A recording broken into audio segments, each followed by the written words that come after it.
E uma pessoa que tem diabetes, né? Como ela pode viver normalmente? Porque às vezes a pessoa descobre que tem diabetes e fica assustada, fala, meu Deus, o que eu vou fazer agora? Assim, como ela pode viver uma vida normal? Olha, eu trabalho há 26 anos com diabetes, né? E uma coisa que eu percebi da minha experiência é que as pessoas que aceitam a doença, elas vivem melhor. Ah, com certeza. Né? Então, não adianta você brigar com o diabetes, não negar a existência dele. É melhor encarar de frente, né? E a partir daí, se for necessário medicação, usar a medicação. Hoje, nós temos vários medicamentos orais que são muito eficazes. Nós temos insulinas muito eficientes, esquemas de insulinização bastante eficientes. Hoje a alimentação ela é muito saudável, aquela alimentação que era muito restrita, que se proibia tipos de frutas, que não se usava alguns carboidratos, caiu tudo por terra, né? A pirâmide alimentar que se orienta a população é a alimentação adequada para quem tem diabetes, uma alimentação saudável, só que deve ser disciplinada, né? A pessoa deve comer quantidades adequadas para ela. Não comer pouco, mas o suficiente para que ela viva bem, para que aquilo que ela come seja aproveitado. Fazer exercícios físicos orientados, né? Viver bem e fazer atividade física é indicado para todo mundo, né? Uma boa alimentação é indicada para todo mundo. Só que a pessoa diabética, ela tem que ter isso como uma regra de vida, né? Ela deve fazer exercícios com programação, ela deve se alimentar dentro de uma disciplina e deve usar a sua medicação. Como a gente tem as complicações do diabetes, né? Tanto do tipo 1 quanto do tipo 2 em longo prazo, então ela deve estar sempre fazendo esse controle, né, para evitar as complicações. Então, fazendo fundo de olho, ela deve fazer eletrocardiograma, ela deve fazer exames bioquímicos para ver a função renal, ela deve ter um autocuidado com a pele, principalmente com as extremidades, com os pés, principalmente, né? Assim ela evita as complicações e vai ter uma qualidade de vida muito melhor. Ah, sim. E, professora, as pessoas que são obesas, elas são propícias a desenvolver a diabetes? Ela tem mais facilidade pela questão da obesidade ou não? Sim.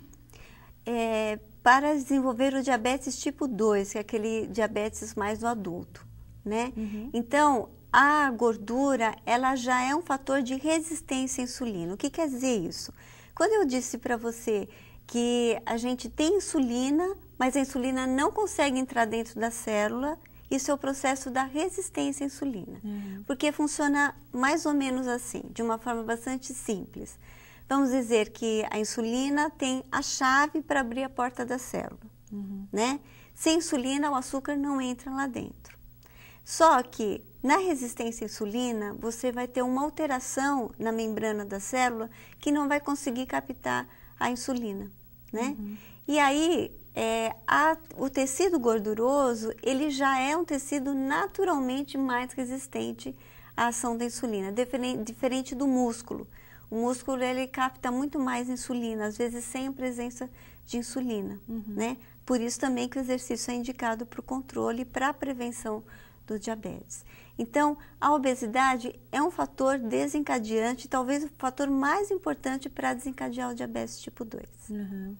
E, professora, tem algum caso, algum tipo de caso, assim, que a pessoa rejeita a insulina, que ela não pode tomar insulina? Tem algum outro tipo de medicamento? Ou, no caso de diabetes, é só insulina mesmo? Para os diabéticos tipo 1, né? Só insulina que trata, porque ele não tem insulina. Insulina é um hormônio muito importante. Ele, além de normalizar a taxa de açúcar, ele participa do metabolismo como um todo. Então, a proteína que a gente come, a gordura que a gente come, depende da insulina também para poder ser usada, né? Então, se você não tem insulina, você não vive. Né? Tanto que antes do aparecimento da insulina, que foi em 1922, a sobrevida das pessoas era de alguns meses. Né? Elas não conseguiam sobreviver.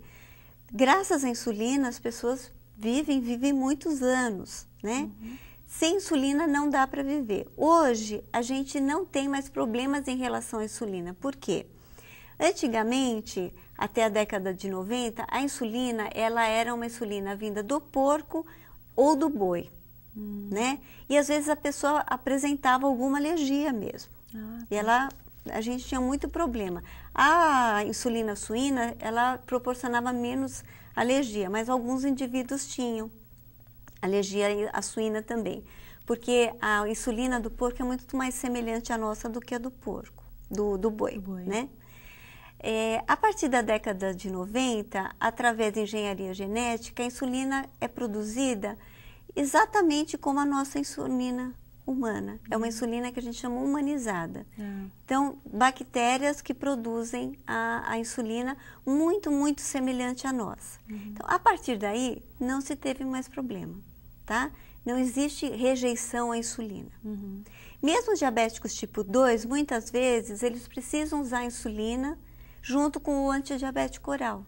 Isso não quer dizer que ele piorou o caso dele, é que ele vai responder melhor à insulina. Eu digo sempre que a insulina é um santo remédio. Sim, nesse caso é mesmo, né? Mesmo. É sim.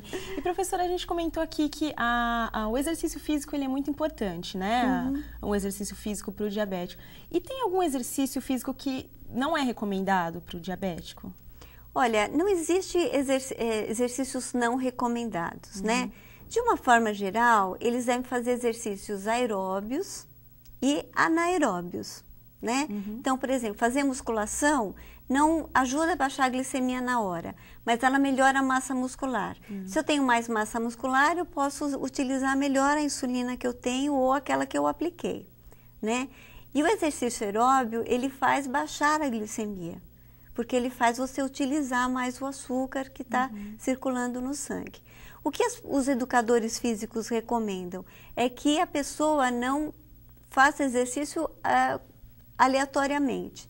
Então, ela tem um programa de exercícios que misture exercícios aeróbios e anaeróbios, que ela faça pelo menos de 2 a 3 vezes por semana, né? E que tenha de média a longa duração, né? Mas ele sempre deve fazer um exercício orientado por um educador físico, né? Porque tem todo um preparo para fazer o exercício, você precisa mexer na dieta, quem toma insulina precisa mexer na dose da insulina.